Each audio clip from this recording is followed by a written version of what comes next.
کروڑ روپو سره خرڅه شوې ده په اګریکلچر کې هغې انکوایري روانه ده موږ د دې ټولو خبرو لپاره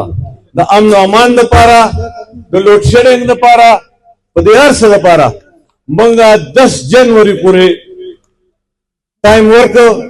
10 جنوري نن 25 دسمبر دی 15 ورځې که تر 10 جنوري پورې دا کومې خبرې موږ سره ډي صاحب وکړي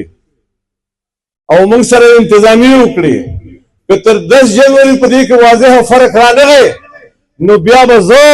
او دا ټول ایکشن کمیټي موږ به د ډي صاحب د دفتر مخې ته د عمر دپاره بوک هړتال کوو ناستې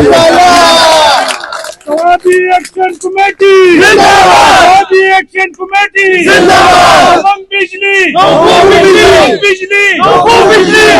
Tatbiru Bijli! Tatbiru Bijli! دا خبرې چې دا هم تاسو ته وکړې موږ دا یو شروعات کړې د خپلو مطالبو دپاره د خپلو حق دپاره دا موږ یو نوې طریقه راویستې ده چې نه به ګټه ولو نه به کنزل کوو نه به چغې وو نه به شیشې ماتو نه به روډونه بندو ناست به یو دغه شان دي او چې څوک در سره زیاتې کوي نو زه یې او د دفتر مخې ته کښېنئ او که کوم خان در سره زیاتې کوي نو زه یې د حجرې مخې ته کښېنئ هلته دغسې پرلت لګوي ټوله دنیا به در سره ملګري دا د کمزوري سړي او د خلکو لار ده اوس دا زه ستاسو د ټولو طرف نه د مولانا محمد طیب صاحب زما غرور دی ستاسو ټولو طرف نه شکریه ادا کوم چا په خپله د دې خبرې نه خبر شو نو راغی او وویل چې د دې مذاکراتي کمیټۍ کې به زه کښېنم او چې د دې کې سبا د لیسنسداره وسله چې چا سره وي نو شوی مه کوئ چې چاته ضرورت وي په خپل ګاډي کې په پرده کې بهر چا سره وي پولیس په لیسنسداره وسله د هېڅ چا نه هم نه اخلي هېڅ چا نه به نه اخلي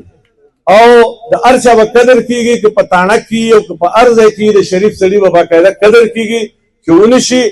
موږ به د هغې چې کوم دی نو موږ سره دوی خبره کړې ده را سره ولاړ دي اوس زه ستاسو ټولو طرف نه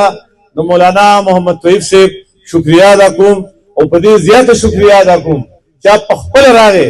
او په دې کې شامل شو او چې زه به په دې کې شاملېږم او چې دا کومې خبرې انتظامیه وکړي او دې کې دا پوره نه شي تر 10 تاریخه پورې نو ما ته وویل چې بیا سلیمه زه به مخکې یم او تاسو به راپسې زه به سره ولاړ یم نو دومره کلک کار مو کړی دی موږ پرې مطمئن یو تر 10 جنوري پورې زموږ په دې اعتماد دی دا خبرې موږ ته وکړې